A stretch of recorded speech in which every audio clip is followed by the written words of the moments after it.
बहुत बहुत स्वागत है आप सभी का। चलिए देखते हैं आज सेट 5 सेट में भी 50 क्वेश्चन करेंगे। चलिए इसका देख लेते हैं आंसर। अगर किसी को इस सभी सेट का पीडीएफ चाहिए तो आप लोग व्हाट्सअप कर सकते हैं। व्हाट्सअप पे आप लोग को पीडीएफ दे दिया जाएगा इस सभी क्वेश्चन का, ठीक है। तो ये व्हाट्सअप नंबर है 7321897305, ठीक है। 7321897305, ठीक है। इस नंबर पे आप लोग व्हाट्सअप कीजिएगा, आप लोग को पूरा पीडीएफ मिल जाएगा, ठीक है। चलिए अगला देखिए क्वेश्चन आज के 5 हम जो पूरा सेट है इसको करते हैं। देखिए इसमें पहला क्वेश्चन है, सिंधु सभ्यता को किस श्रेणी के अंतर्गत रखा गया है। आप लोग को पता होगा कि आद्य ऐतिहासिक काल के अंतर्गत इसको पढ़ते हैं, तो इसको किस श्रेणी में रखेंगे, आद्य ऐतिहासिक, यानी बी हो जाएगा। सिंधु घाटी के निवासी जो थे उनको किस धातु का ज्ञान नहीं था, लोहा, इसका हो जाएगा आपका सी, ठीक है। उसके बाद में आपको कालीबंगा कहाँ स्थित है, तो आपसे कालीबंगा पूछेगा तो राजस्थान में, कहाँ है, राजस्थान में, तो आपका हो जाएगा ये सी, ठीक है। उसके बाद में चलिए अगला क्वेश्चन देखते हैं। अगला क्वेश्चन आपका है, भारतीय उपमहाद्वीप की पहली सभ्यता का विकास हुआ था, माने कहाँ हुआ था पहली सभ्यता, सिंधु घाटी के मैदान में हुआ था। आप लोग को पता है सिंधु सभ्यता कहाँ है, सिंधु घाटी के मैदान में, आपको सी हो जाएगा। हड़प्पा की बस्तियों की खुदाई की, माने हड़प्पा में जो बस्ती था उसका खुदाई किसने किया था, तो देखिए जॉन मार्सन, मार्टिन व्हीलर और सर विलियम जोन्स। तो सर विलियम जोन्स नहीं था, लेकिन जो खुदाई किए थे ए और सी, डी और सी, ए और सी होना चाहिए, ए और सी जो था दोनों किया था, लेकिन ए और सी नहीं होगा, केवल जॉन मार्शल होगा, ठीक है। जॉन मार्शल ये लिखिएगा आप लोग। मुद्रा राक्षस की रचना किसने किया, तो मुद्रा राक्षस की रचना आप लोग को पता है विशाख दत्त ने किया था। किसने किया था, विशाख दत्त, बी हो जाएगा इसका। अगला क्वेश्चन है आप लोगों का, वेदों की कुल संख्या कितनी है, तो वेदों की संख्या आप लोग को पता है 4 है, ए हो जाएगा। अशोक किस वंश के शासक था, तो मौर्य वंश का, बी हो जाएगा। अगला आपका राजतंगड़ी के लेखक कौन है, राजतरंगिणी के लेखक कौन है, तो राजतरंगिणी के लेखक कल्हड़ है, कौन है, कल्हड़, आपका ईडी हो जाएगा, ठीक है। अगला क्वेश्चन है आपका, पतंजलि महाभाष्य में हमें किसकी जानकारी मिलती है, मैंने पतंजलि से किसकी जानकारी मिलती है, तो मौर्य काल की, प्राक मौर्य काल की, ठीक है।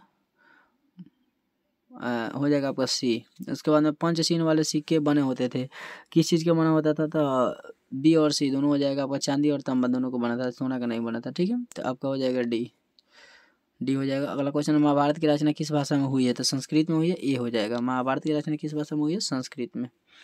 चलिए अगला क्वेश्चन देखते अगला क्वेश्चन देखते हैं। महाभारत में गंगा पुत्र के नाम से किसे जाना जाता है, तो भीष्म है, आप लोग को पता है। और महर्षि व्यास द्वारा उत्पन्न संतान कौन थी, माने महर्षि व्यास द्वारा कौन संतान उत्पन्न हुए थे, तो ये सभी देखिए, जो ये पांडु थे, धृतराष्ट्र थे, विदुर थे, ये सभी थे, ठीक है। इसका डी हो जाएगा। ऋग्वेद में पुरुष सूक्त में सर्वप्रथम किस वर्ण का उल्लेख मिलता है, ऋग्वेद का बात पूछ रहा है आप, पुरुष सूक्त में, तो शूद्र का, किस वर्ण का, शूद्र का, वर्ण व्यवस्था का वर्णन ही उसमें है, शूद्र का, टी हो जाएगा। उसके बाद में अगला कर रहा है कि त्रिपिटक साहित्य है, किसका है, त्रिपिटक बौद्ध धर्म का है। त्रिपिटक में 3 गो पिटक है, कौन कौन, विनय पिटक, सूत पिटक, अभिधम पिटक, ये याद रखिएगा, ठीक है। जिसमें अभिधम पिटक में क्या है, गौतम बुद्ध के उपदेशों का संग्रहण इकट्ठा किया। हीनयान और महायान किस धर्म से संबंधित है, आप लोग पता है, ये भी बौद्ध धर्म से है। किस धर्म से है, हीनयान महायान 2 भागों में बट गया, तो इसका बौद्ध धर्म हो जाएगा, बी हो जाएगा। इसका ना बी होगा, बौद्ध धर्म से है। इसका आपका हो जाएगा त्रिपिटक, बौद्ध धर्म से, इसका भी बी हो जाएगा। निम्नलिखित में किन से विद्वान सर्वप्रथम भारत आया था, देखिए भारत में सबसे पहले कौन विद्वान आया था, ये पूछ रहा है, तो फाहान था, कौन था, फाहान था, डी हो जाएगा। चलिए अगला क्वेश्चन देखते हैं। अगला क्वेश्चन है आपका, महात्मा बुद्ध को महापरिनिर्वाण कहाँ हुआ था, तो कुशीनगर में, आप लोग को पता है, यूपी में। महावीर का जन्म कहाँ हुआ था, लुम्बिनी में, जो कपिल वस्तु जो नेपाल में है, ये हो जाएगा। बुद्ध का बचपन का नाम क्या था, तो बुद्ध का बचपन का नाम सिद्धार्थ था, बी हो जाएगा, ठीक है। चलिए अगला क्वेश्चन देखते हैं। अगला क्वेश्चन है आपका, अब जैन धर्म के 24वें तीर्थकर कौन थे, तो 24वें तीर्थकर आप लोग को पता है कि महावीर स्वामी थे, ठीक है। 23वें पूछेगा ऋषभ, 23वें पूछेगा पसारोना था, प्रथम पूछेगा ऋषभ, ठीक है। तो इसका डी हो जाएगा, क्या होगा, इसका डी हो जाएगा, इसका आंसर, ठीक है। अगला इसका, इब्न बतूता किस देश का यात्री था, ये पता है, मोरक्को का था, सी। भारत जिन 3 भाषाओं, देखिए कह रहा है, भारत की जिन 3 भाषाओं के ग्रंथों, देखिए मिस्टेक प्रिंटिंग किया है, कह रहा है कि भारत की जिन 3 भाषाओं के ग्रंथों के अरबी भाषा में अनुवाद हुआ है, अलबरूनी परिचित था, वह था, माने कौन 3 भाषा का अनुवाद अरबी में हो गया है, भारत के 3 गो भाषा कौन कौन है जिसका अनुवाद अरबी में हो गया है, और जिसका अनुवाद कौन था, मतलब परिचित उस भाषा से कौन था, अलबरूनी था। तीनों भाषा था, तभी ना वो अरबी में किया, अरबी भाषा का ज्ञानी था। तो वो कौन 3 भाषा था जिसका वह अनुवाद किया था अरबी में? तो संस्कृत था, पाली था, प्राकृत था। ये हो जाएगा इसका, ठीक है। अगला क्वेश्चन है, इब्न बतूता की यात्रा वृत्तांत, यह भारत यात्रा जिस शताब्दी में हुआ था वह शताब्दी माना जाता है, कौन शताब्दी में हुआ था? 14वीं में आया था वो, 14वीं सी हो जाएगा, ठीक है। किताबुल रेहला क्या यात्रा वृत्तांत है किसका? इब्न बतूता का, सी हो जाएगा। अगला क्वेश्चन, यात्रियों का राजकुमार किसे कहा जाता था? हेनसोंग को। किसको? हेनसोंग को, बी हो जाएगा। चलिए अगला क्वेश्चन देखते हैं। अगला क्वेश्चन हो जाएगा आपका, उत्तर भारत में भक्ति आंदोलन का प्रारंभ आप लोग को पता है कौन थे? रामानंद। कौन? सी। उत्तर भारत में भक्ति आंदोलन का बच्चा रामानंद, सी हो जाएगा। उसके बाद में अगला क्वेश्चन आपका, जगन्नाथ का शाब्दिक अर्थ है संपूर्ण विश्व का स्वामी। जगन्नाथ का शाब्दिक अर्थ संपूर्ण विश्व का स्वामी, जगन्नाथ का शाब्दिक अर्थ होता है, ये हो जाएगा। निजामुद्दीन औलिया किस सूफी सिलसिले से संबंधित है? देखिए सूफी सिलसिला में चिश्ती सिलसिला से संबंधित है निजामुद्दीन औलिया, ये हो जाएगा। अगला क्वेश्चन, कबीर के शिष्य था, कबीर का कौन शिष्य था? जो कबीर थे उनके शिष्य थे रामानंद, आप लोगों को पता है रामानंद, सी, ठीक है। निम्नलिखित में महिला रहस्यवादी संत थी, माने कौन महिला रहस्यवादी संत थी? तो रबिया हो जाएगा। कौन? रबिया, इस पे सी हो जाएगा आपका। औरंगजेब का संबंध किस सूफी सिलसिले से था? औरंगजेब का जो संबंध था वो नक्शबंद था। किससे था? नक्शबंद सिलसिले से था, तो इसका डी हो जाएगा। देखते हैं अगला क्वेश्चन। अगला क्वेश्चन आपका है, 2.5 दिन का झोपड़ा का निर्माण किसने करवाया था? तो आप लोग को पता है कि ये था ऐबक। कौन था? ऐबक कुतुबुद्दीन ऐबक, सी। विजयनगर साम्राज्य की स्थापना के समय दिल्ली का सुल्तान कौन था? देखिए विजयनगर के साम्राज्य का स्थापना होता है, दिल्ली का सुल्तान, विजयनगर की स्थापना के समय दिल्ली का सुल्तान कौन था? तो दिल्ली का सुल्तान पूछ रहा था, मोहम्मद बिन तुगलक था। कौन था? मोहम्मद बिन तुगलक, ये था, ठीक। 1336 ईस्वी में। उसके बाद में आपका पूछ रहा है कि विजयनगर शासन करने वाला प्रथम शासन संगम वंश था, सी हो जाएगा इसका, ठीक है। चलिए अगला क्वेश्चन देखते हैं। अगला क्वेश्चन है आपका कि मान्यता अनुसार अमर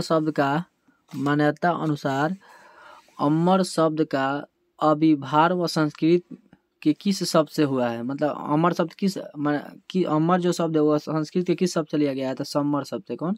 सम्मर, इसका बी हो जाएगा। संस्कृत के सम्मर शब्द से अमर शब्द का उत्पत्ति हुई है, ठीक है। उसके बाद में कह रहा है, फारस के शासक अब्दुल रजाक कालीकट के जिस शताब्दी में भेजा गया था, मैंने कौन शताब्दी में फारस के जो अब्दुल रजाक जो भेजा, फारस के जो शासक था अब्दुल रजाक को कालीकट स्थान पर किस शताब्दी में भेजा था? तो 15वीं शताब्दी में, ये हो जाएगा, ठीक है। उसके बाद में कह रहा है, दिल्ली सल्तनत की स्थापना कब हुई? दिल्ली सल्तनत की स्थापना किसने किया आप लोग बताइए, ठीक है। और दिल्ली सल्तनत की स्थापना 1206 में हुआ था, ये तो पता है आप लोग को, ठीक है। चलो अगला क्वेश्चन है। अगला क्वेश्चन है आपका, किस शासक के दरबार में 8 दिग्गज रहते थे? मतलब कि कौन शासक था जिसके दरबार में 8 दिग्गज रहते थे? तो कृष्णदेवराय। किसके? कृष्णदेवराय, बी हो जाएगा। उसके बाद में निम्न में पुर्तगाली यात्री कौन था? तो बारबोसा तो था ही, पेइस भी था, नूनीज भी था, इतनी सभी हो जाएगा आपका, डी हो जाएगा। जितना था निम्न में कौन पुर्तगाली यात्री थे? सब पुर्तगाली का था, ठीक है। अकबरनामा की रचना किसने किया था? देखिए अकबरनामा का पूछ रहा था, अबुल फजल हो जाएगा, डी हो जाएगा, ठीक है। चलिए अगला क्वेश्चन देखते हैं। अगला क्वेश्चन है आपका, बाबर के से स्मरण का मूलतः सही नाम एवं भाषा ठीक है, माने बाबर के लिए सही नाम और भाषा कौन कौन है? तो इसका तुजुक ए बाबरी एवं तुर्की, ये सही है। बाबर के नाम के लिए कौन सा भाषा सही है, कौन सा नाम सही है? तो ये तुजुक ए बाबरी और तुर्की, ये सही है आपका, ए हो जाएगा इसका आंसर, ठीक है। रबी फसल किस ऋतु में बोई जाती है? देखिए रबी फसल पूछ रहा है किस ऋतु में बोई जाती है, तो बसंत ऋतु में बोई जाती है रबी फसल, ठीक है। ये हो जाएगा इसका, रबी फसल बोया जाता है बसंत ऋतु में। उसके बाद अकबर ने टोडरमल को दीवान अशरफ कब नियुक्त किया था? तो 1582 में, आप लोग को पता है, इसका ए हो जाएगा। चलिए अगला क्वेश्चन देखते हैं। अगला क्वेश्चन है आपका, किस ग्रंथ में बाबर से लेकर अकबर के काल तक के इतिहास की जानकारी मिलता है? माने कौन सा वह ग्रंथ था जिसमें किस ग्रंथ में बाबर से लेकर अकबर के काल तक की इतिहास की जानकारी मिलता है, तो इसका आपका हो जाएगा अकबरनामा। क्या हो जाएगा? अकबरनामा। इसका अकबरनामा हो जाएगा आपका बी। आईन अकबरी के अनुसार भूमि का कितने भागों में बांटा गया था? जो भूमि था उसके 4 भागों में बांटा हुआ था, ठीक है। इसी हो जाएगा। जहांगीर का शासनकाल किया था, माने जहांगीर कब से शासन किया था? 1605 से 1627। याद रखिएगा, 1605 से 27। तो ये आपका ऑप्शन नंबर हो जाएगा डी। अगला सेकंड लास्ट क्वेश्चन है, निम्नलिखित में अकबर किस पर अधिकार नहीं कर सका था? मतलब अकबर ने किसको नहीं जीत सका था? मेवाड़ को तो नहीं जीत पाया, आप लोग को पता है, ये हो जाएगा। अकबर का संरक्षक बैरम का था, यानी डी हो जाएगा। इस प्रकार आपका ये 5 सेट कंप्लीट हुआ। आप लोग ये 5 सेट का रिवीजन कर लिए एग्जाम से पहले, और 5 सेट का अगले नेक्स्ट वीडियो में बताया जाएगा, ठीक है। चलिए, तब तक के लिए धन्यवाद।